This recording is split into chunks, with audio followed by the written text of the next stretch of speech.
Grabe! Kahit nga din ako guys, napakamot po ang aking ulo sa balitang to. Dahil mantakin nyo, 298 po guys ang illegal operation ng Pogo na inaprubahan po under the Duterte's administration. Ang sakit sa bangs, no? Ang sakit. Grabe. So, buti na lang, hinubaran ng Pagcor ang muka, ang maskara ng mafia na nag-ooperate, na nagsilbing backer para magbigay ng lisensya. Dito nga po guys sa illegal operation. Buti na lang magaling yung Pagcor. Buti na lang may nag-isprikitik. Buti na lang. Anyway, grabe to guys, no? Hindi to basta-bastang balita lang na kailangan dapat resolbahin to. Anyway, from 298 down to 43 na lang po guys. Yan po yung magandang improvement. Buti talaga, naupo si PBBM, hindi niya po pinapayagan yung mga illegal operation. Kaya nga kung napapansin nyo, diba, kada araw na lang or kada linggo, merong napapabalita na merong ni-raid na Pogo, merong ni-raid dito. Tapos, ang malala pa dito guys, mga malalaki. Diba, talagang ang laki. Ang daming gas-gas. Talagang mapapasabi ka na lang talaga na, grabe ka digong, ang angas mo. Minahal ka ng mamamayang Pilipino, tapos ang akala kasi natin, tama. Ang akala kasi natin, good governance. Mali pala tayo. Anyway, basahin natin tong balitang to. Sabi dito, ito muna ha, yung nauna kong pinakitang balita sa inyo. Unmasking mastermind behind 298 illegal operators approved under Duterte. Kita nyo? 298 illegal operation inaprubahan noong panahon ni former President Rodrigo Roa Duterte. Nakakaloka, no? Nakakaloka. As in, nakakagimbala malala.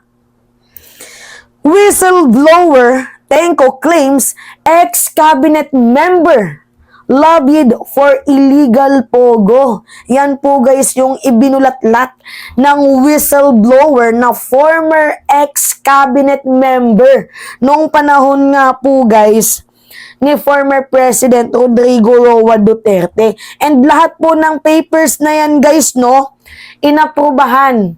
Dito nga po guys sa administrasyon ni former President Rodrigo Roa Duterte. Yung license to operate. Wala naman, alam nyo guys, sa totoo lang, meron naman akong mga kaibigan na nagwo-work sa Pogo. Pero mga maliliit na tao doon, aminin yung sweldo sa Pogo, yung minimum natin, mas malaki sa Pogo. Kasi mantakan nyo, yung minimum sa government, nasa 18,000. Samantalang sa Pogo, pinakamababa doon, 25K, di ba? Aminin, kasi may mga kaibigan din ako na nagtatrabaho sa Pogo. Pero may license naman yun sa kanila. Hindi naman po illegal yung pinagtatrabahuan nila. Pero ang problema kasi dito, guys, tawag dito, ang laki ng gambala na ibinigay sa atin ng Pogo na yan. Ang laki, sobrang laking damage ang ibinigay niya sa mamamayang Pilipino, land-based man yan or online. Sobrang laki. Anyway, basahin natin. Dito na lang tayo guys sa kabilang article, no? Mas maganda pa to. Sabi dito, Pagcor says it will name ex-cabinet official othered tied to illegal Pogos. Ito na, may ibubulat-lat ang Pagcor. We are waiting for that final and big revelation. Soon as possible, asap sana i-reveal nyo na. Kasi ako, sa totoo lang, meron na akong napipinto kung sino yon. Pero hindi ko naman pwedeng ibulatlat sa inyo, baka mamaya kasuhan tayo, tapos mali pala tayo, 'di ba? So antayin natin kung sino man ang i-reveal ng PAGCOR na tawag dito whistleblower, yung mga former ex-cabinet official na nagsilbing backer para mapadali ang papers dito nga po guys sa Pogo na to, sa illegal operation na to. Anyway, basahin natin. A former high-ranking government official tried to secure gaming license for several illegal Philippines offshore gaming operators, Pogo, that have recently been raided. The Philippines Amusement and Gaming Corporation or PAGCOR said on Saturday. So, sinasabi dito na meron pong big boss. Meron pong mafia sa article na to. I-post na lang natin dyan kasi mayroon akong binabasa dito. Anyway, hindi kasi tayo naka-live para ma-flash natin. Anyway, meron pong isang former high-ranking government official na sinecured talaga. Kumbaga tawagin na lang nating mafia or big boss na nagbigay po ng lisensya para po dito sa illegal operation ng Pogo. Yan. Kita nyo naman, no? Sa first stanza. Sino kaya itong high-ranking official na to? Yan po yung tanong natin, no? So, the government agency did not identify the former cabinet member but promise, Pinky Square, but promise, diba? May promise pa siya, to reveal the identity and the details that led to rise of illegal pogos in proper forum. So, PAGCOR Chief Executive Officer and Chairman Alejandro Tenco said investigators should look into the role of the former official in their grants of license to Pogo applicant with dubious background. So ngayon nga po guys, ang gusto pong gawin ng PAGCOR na mismo guys ang nagsabi hinihikayat niya po itong hinihikayat niya po na imbestigahan itong mga former high-ranking cabinet official dito nga po guys na may pagkakasangkot sa license to operate dito nga po sa illegal operation ng Pogo. So meaning to say, merong kakalampagin dito. Merong inanak-nak, who's there? Merong kakalampagin dito. Lalong-lalo na yung mga backer na nag-approve ng license para nga po dito guys sa illegal operation ng Pogo. Kasi may nag-splok Kung walang nag-splok, hindi sila mabubulat-lat. 'Di ba? Anyway, kung hindi nagsunod-sunod yung raid, hindi naman ito may tatakal kasi nung panahon ni former President Duterte, baliwala lang tong Pogo-Pogo na to kasi gusto niya din yung Pogo, di ba? Nagbibigay kasi yan ng cash resource. Sabi ni Harry Roque. Ano sabi ni Harry Roque? Nagbibigay ng cash resource sa ating presidente, sa ating pamahalaan. Di ba? Anyway, sabi dito, as a regulator, our job is to ensure only those with valid licenses can operate gambling activities, whether land-based or online-based.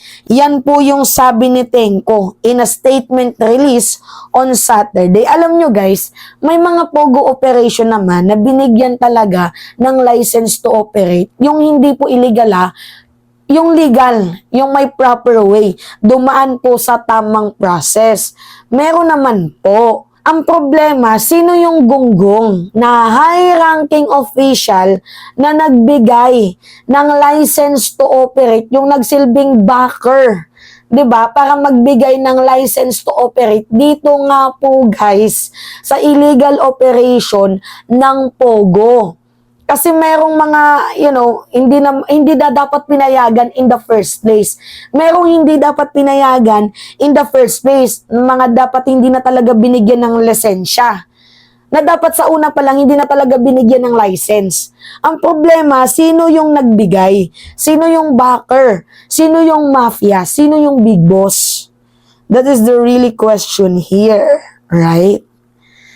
Anyway, it is in the interest of the government to crack the whip against illegal operators, including so-called offshore gaming operators or POGOs and their backers. Because the criminal activities associated with their illegal operation pose serious threat to our people. Exactly. Tama, buwagin, wasakin, bulat-latin, basagin yung mga illegal operations na yan. And beside, di ba, dapat makasuhan or mapanagot yung backer, yung high-ranking official, former high-ranking official, ex-cabinet member na nagbigay ng lisensya sa mga gunggong na illegal operation. Kasi ang laki po talagang pinsala ang ibinigay ng pogo na ito sa ating bayan. Ay, nako. Tenko lauded the Marcos administration effort to clamp down on illegal operators, including unlicensed offshore gaming operators and their backers. Wise move, President Marcos. The move reduced the number of licensed entities drastically from 298 under the previous administration to just 43 now. See? From 298 down to 43. See? Nakahinga po ang gobyerno, nakahinga ang bansang Pilipinas. Mantakin nyo, sinasabi nyo weak leader, pero yung weak leader na sinasabi nyo, yan pala yung may pagmamahal sa ating bayan. Mantakin nyo guys, 298, hindi biro yun, oh. Hindi biro yung 298 na numbers na yan, down to 43. Diba? And itong 298 na to, questionable yung license ng mga hayop na yan. Dahil nga sabi ko sa inyo, unang-una, dapat hindi na to binigyan ng lisensya. Di na talaga dapat pinag-operate yung mga yan. Kaso, may gagong na gano'n eh. May gago na tawag dito, mafia, big boss. Diba? Sino kaya yung gunggong na high-ranking official na yan? Take note sa previous administration yan, ha? Previous administration. Anyway, we are also ready to reveal the roles of other controversial individuals behind these criminal POGOs enterprises. See? I-unmask na kung sino man yung mafia sa illegal operation na to. I-unmask na ng PAGCOR. Kasi concerned din yung PAGCOR eh. Concerned din sa bansang Pilipinas. I-reveal na. Pero anyway, ang ano kasi dito guys, i-reveal man nila sa hindi, para sa akin ha, yung pinaka-mastermind dito is walang iba. Di umano, kunyari, ay si former President Duterte. Kasi in the first place, sino ba yung nag-open ng POGO? Diba? Kumbaga, ganito. Parang front row. May pinaka-big boss, tas may inutusan. Yung dalawang inutusan, may sanga-sanga. Yan, may sanga. May sanga, may sanga, may sanga, may sanga. Para hindi ma-reveal yung pinaka nasa taas. Pero if we look back into the bigger picture, mga minamahal, sino ba yung nagbigay, nagpresenta ng POGO sa Pilipinas? Sino? Diba? Walang iba kundi si former President Duterte. Sabihin na lang natin na wala siyang alam, hindi niya alam. Sabihin na lang natin ganun. Pero sino yung nag-approve ng bill na yan para i-authorize itong POGO? Walang iba kundi si former President Duterte. Pero anyway, we are, excited for the next bombshell of the PAGCOR. Kung sino yung ibubulatlat nila na ex-cabinet and high-ranking official to the former administration na nagbigay ng license to operate. Kasi ang bilis lang talaga guys na binigyan ng lisensya kahit itong mga illegal operation na to. Like, sobrang bilis. So ngayon, eto na. Eto na. I-reveal na nila sooner. Anyway, yun lamang po guys. It's me again, si Mima Alicia nyo. At nagbabalik ulit para sa ating panibagong video.